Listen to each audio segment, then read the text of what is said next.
Hello, everyone. You've tuned into the Indiana State Police Roadshow, brought to you by the Indiana State Police Alliance. Cops for Kids, a subsidiary of the Indiana State Police Alliance. I'm your host, Sergeant Rich Myers with the Indiana State Police Public Information Office. Thank you for tuning in to our show each and every week. I want to thank Tom Trial, the man behind the curtain here, that's putting us on this YouTube channel each and every week. And you can also see some vintage old-time videos on the ISP YouTube channel. So go over there and look at that. A lot of interesting videos on there. Speaking of vintage and old, I don't know who you're looking at when you said that. Looking at both of you, all of us here. There's a lot of brass in here, a lot of metals and brass and things that show our age and what we've been doing here. But good friend and wonderful guy, Bill Lux. Thank you for coming in here, Trooper Lux. Yes, sir. Appreciate you being here today. Morgan County worker right now, Morgan County patrolman, Morgan County trooper. That I am. And Bill Dalton, thank you for coming in here today. Glad to be here, Rich. Are you getting over the 500 and getting geared up for the state fair? Or not the 500, the 400? The Brickyard. Yeah, I just finished with the Brickyard and getting ready for the state fair. So is it true that you guys turn all your lights on towards the track? Yes, yeah, it's getting pretty dark, so we lined them up along the had the spotlights out there and everything. I tell you, I was getting a little worried. It's getting close. Yeah. It was that rain kind of threw a big monkey wrench in it, didn't it? Delay, yeah, that kind of set things back a little bit, and then two red flags, and some yellows, and yeah, that postponed it a little bit. But. And I was listening to that. This is totally off topic here to throw this in. I was listening to you guys at the very end. They were talking about that, and it was pouring at my house. Just south of you guys. I'm just south. I'm 45 minutes south down in Morgan County. But, I mean, you guys lucked out because it poured the whole time. We were very fortunate. Yeah. You had like a blanket around the track or something. So, I don't know. Good deal. Glad to see it. Another one in the can and ready to move on to the next one, right? Yeah, that's what we red check mark and move on to the next event. Well, what we're going to be talking about today, and I don't think we've ever talked about this on the road show. I don't think I've ever had anybody in here from hostage negotiations. Have you ever been in here on that? I've been in here, but it's been years with Sergeant Ray Poole. Okay. All right. Been a while back. Yeah. Bill, you've never been in here on it? I've never been in here, no. Okay. Well, let's talk a little bit about your careers. Bill, how long have you been on now? This is my 27th year. 27th year, and didn't start out at Morgan County, though. No. I've been wandering a bit. I started at Red Key when there still was a Red Key. That's been a while back. Yes. What year was that? County was my first one, 1990. And then you're not from Red Key? No, I'm from Indianapolis, so I transferred back south when I could. Okay. Worked Indy for a while, Johnson County for a few years. Was that in the era of who was the sheriff there then? Johnson County at the time. Well, J.D. Richards came in about the time I transferred over there. Okay, so that's what I was getting ready to leading up to. J.D. wasn't there when you were there. No, he was there when I was there, yes. Oh, he was? Okay. Yes, he was coming in as I was coming in, so to speak. Okay, all right. J.D., a big fixture in our department there for a long time. Long time. So then you were in Johnson County. What made you decide to come over to Morgan County? I married a local Morgan County girl. And she said you're going to move. That was, yes, as a matter of fact, that's exactly how it went. Been in Morgan County since. When did you come over? 98.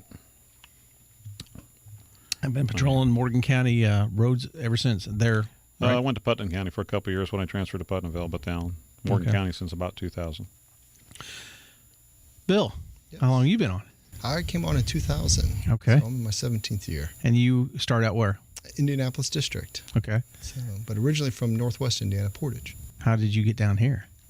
Just the luck of the draw. The department said you'll come down here? The department said I'm going to go to Indianapolis. Never had an inkling to go back? Or? No.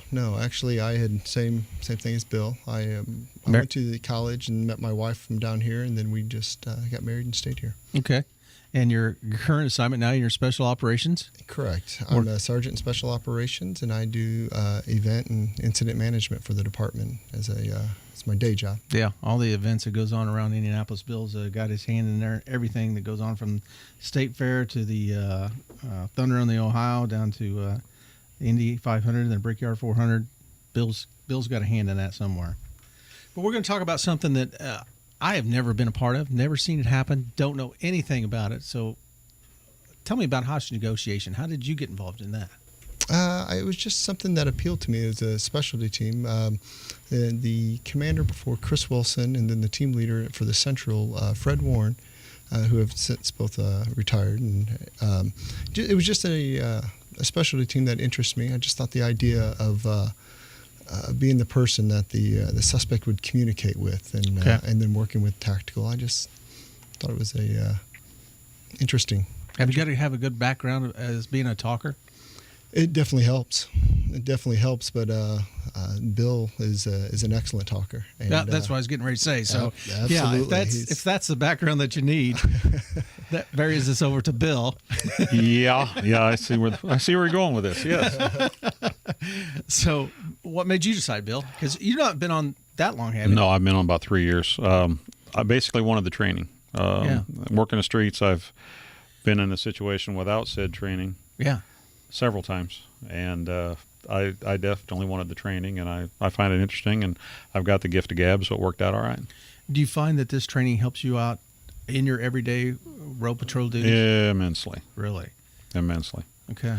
The department does the verbal judo thing, and that's always get you in enough trouble that get your foot in the door, but this is more like the postgraduate course on how to talk to people, and again, it helps on the street quite a bit.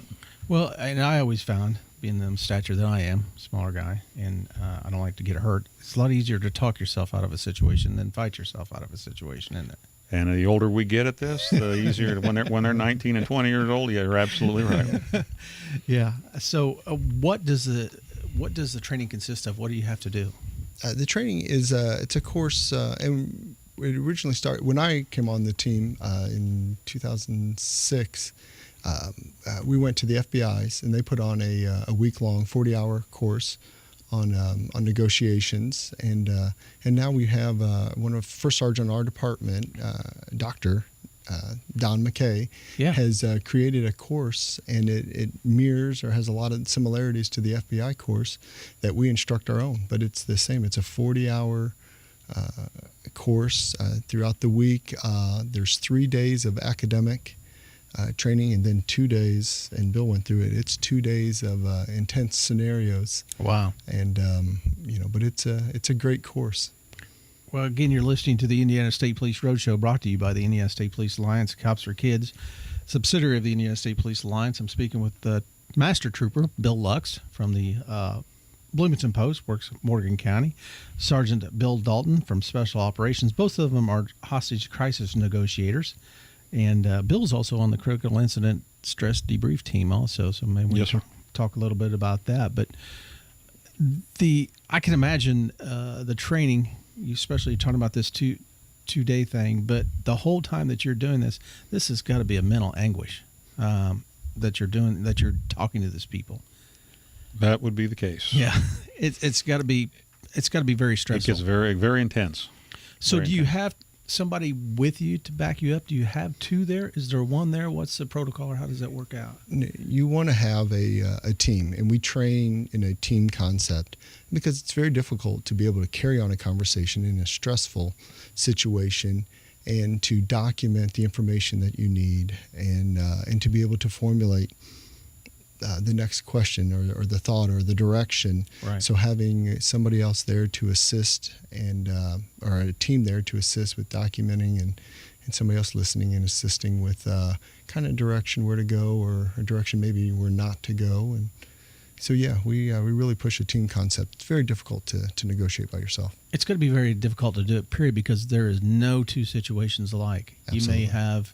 And no two people alike. Absolutely, yeah. And you're talking maybe it's a family fight, so you don't want the family involved. Or maybe it's a potentially suicidal subject, so you do want the family involved. Is that something you kind of decide on the fly, or is there a checklist that you go through, or how does that work out? If there's a checklist that covers every situation, I haven't. He's been hiding it from me, and I guess I'll get it somewhere down the road. There's nothing hanging on the wall. No, there's nothing. There's not a checklist. It's a lot of it has to do with experience, for one thing. There's some very positive do's and quite a few don'ts. Right. But again, since everybody's different, every situation is specific. a lot of those kind of you tread a fine line trying to make that dog hunt, so to speak. It sometimes is difficult to apply. For instance, I also help out the Morgan County SWAT team sometimes, and we had a air traffic controller. Now that man has had a steady diet of stress for 30 years. It's very difficult to use the standard tricks to get anywhere with him. Yeah. In another instance, we had a gentleman that refused to talk to us except via his taillights and his when the battery failed of the car. Eventually, he resorted to a lighter. So you sometimes have to improvise. You can't make this stuff up, can you? No, you really can't. Reality is a whole lot stranger than any author's ever put down for fiction. I can tell you that. So the situation, the encounter. Do you also work for other departments, or is it just ISP that you go out on? No, we'll assist if needed. If another agency needs a negotiator, if they don't have one, or there's not one available, then ISP, if called, we'll go and assist that agency. I would think that would be the case a lot. There's probably not a lot of agencies that, because how often do you train? You have to train. Yeah, we train quarterly. Yeah, and as a team, and the state police negotiating team is broken up into 3 different teams with the North, Central, and South, and then we have an annual training where we bring everyone together. So how many are there around the state? There are 37. Really? 37 negotiators. There's 12 on each team, or 12 on each squad, and then there's one commander. Who makes the call? Who decides, hey, we need a negotiator? Is that anybody at the scene? Does it have to be somebody special, or how does that work? Anybody at the scene. When a troop's at the scene, they can make that call. And it'll typically go into the post or to the district, and it'll go up to into an area commander or an area captain, and then he'll contact the negotiator. Is there a typical or an average time length? Is this usually hours? Is this minutes? Does it? It all depends. It all depends. No, there's no set. It can go days. The Cloverdale detail pretty much went 24 hours, didn't it? It went pretty close. I think it was closer to 16 hours or 17 hours. That's not one negotiator, is it? No. We actually rotated the squad out. Does that work out with the person you're negotiating with? I mean, you're saying, hey, I'm handing you off to somebody else. That's one of the delicate things. You have to experience helps a lot as far as when's a good time to make that segue into a new negotiator or a fresh negotiator. The good thing about that is it allows us to keep fresh, so to speak, whereas the individual and the individuals under that stress continually, where we get a break from it, which helps. And the other thing is the individual may not relate to me, but would relate to him. So temperament comes in, background experiences, if it's a military guy, I can usually talk to him pretty well. You get the experience. Other guys are better with domestic situations and experiences. So it all depends on what we need at the time of that particular call. Females? Yes. We have several females on the team. Good. Absolutely. That would throw. Yeah, I mean that would.